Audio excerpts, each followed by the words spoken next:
Manusia adalah makhluk Tuhan yang diciptakan lebih sempurna daripada makhluk lainnya. Sejak dilahirkan, manusia membawa kemampuan-kemampuan yang disebut fitrah. Fitrah inilah yang disebut dengan potensi yang ada dalam diri manusia. Potensi tersebut dapat menjadi perantara untuk upaya memenuhi kebutuhannya sendiri. Salah satu potensi yang tersemat dalam diri manusia adalah akal. Akal memiliki kemampuan untuk mengatur seluruh perilaku manusia. Jadi, ketika akal dipenuhi dengan hal-hal yang baik, perilaku manusianya akan menjadi baik. Sebaliknya, jika akal dipenuhi hal-hal buruk, maka perilaku manusianya akan menjadi buruk. Sesungguhnya potensi positif dan negatif itu ada di setiap manusia. Kesempurnaan ini justru tidak dimiliki oleh makhluk lain. Contohnya, setan tidak disemati potensi positif dan malaikat tidak disemati potensi negatif. Kelengkapan potensi negatif dan positif pada manusia ini sesungguhnya dapat diatur oleh akal yang dapat digunakan untuk berpikir jernih. Agar itu pula Tuhan telah memberi batasan kepada manusia untuk tidak mengembangkan potensi negatifnya dengan berpikir dan bertindak negatif terus-menerus melalui salah satu firman-Nya dalam surat Adz-Dzariyat yang terjemahnya sebagaimana berikut. Tidaklah aku ciptakan jin dan manusia, melainkan supaya mereka menyembah aku. Kesadaran bahwa manusia sebagai makhluk dibangun oleh firman Tuhan tersebut, yakni makhluk yang diciptakan hanya untuk menyembah Tuhan, tidak lain.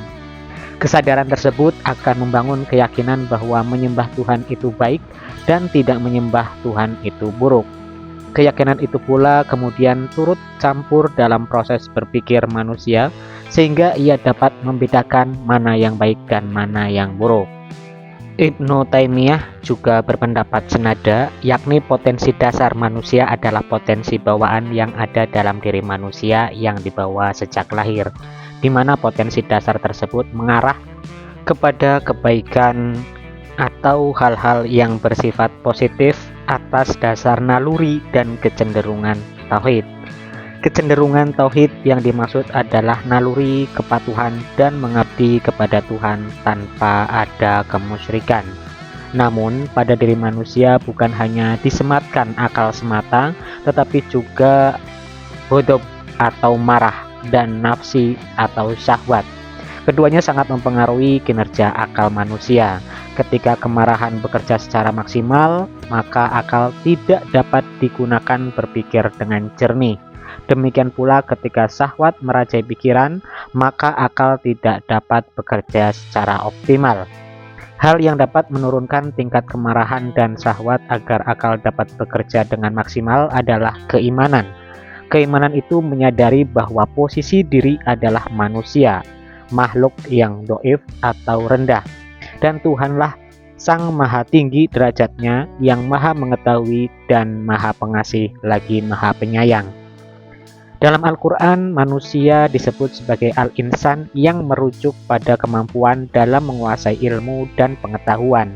Selain itu, al-insan juga merujuk pada kemampuan untuk berbicara dan melakukan hal-hal lain.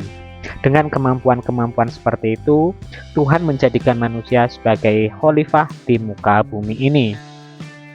Tuhan berfirman yang artinya, ingatlah ketika Tuhanmu berfirman kepada para malaikat, sesungguhnya aku hendak menjadikan seorang khalifah di muka bumi. Mereka berkata, mengapa engkau hendak menjadikan khalifah di bumi? Itu orang yang akan membuat kerusakan padanya dan menumpahkan darah. Padahal kami senantiasa bertasbih dengan memuji engkau dan mensucikan engkau. Tuhan berfirman, sesungguhnya aku mengetahui apa yang tidak kamu ketahui. Quran Surat Al-Baqarah ayat 30. Menurut agama Islam, manusia telah dikonsep oleh Tuhan sebagai makhluk yang utuh dan integral. Kesempurnaan manusia sebagai makhluk mempertimbangkan seluruh aspek kehidupan manusia itu sendiri, yakni mulai dari fisik, akal, dan psikologisnya. Maka mengherankan jika manusia dijadikan Tuhan sebagai khalifah di atas muka bumi. Selain itu, manusia juga diberi wewenang untuk memilih, menggunakan kehendak bebasnya dan melakukan apapun yang diinginkannya. Hanya saja segala sesuatu yang diperbuat oleh manusia pasti akan ada konsekuensi logisnya. Konsekuensi logis inilah yang juga menjadi pengerem manusia untuk memilih, menggunakan kehendak bebasnya dan melakukan apapun yang diinginkannya. Sementara keimanan adalah kontrol utama yang menjadikan manusia memilih dengan bijak serta membatasi kehendak bebasnya dan tidak melakukan semua hal walaupun ia menginginkannya. Dan pikiran adalah penyaring yang baik bagi setiap perilaku manusia agar manusia tidak tersesat.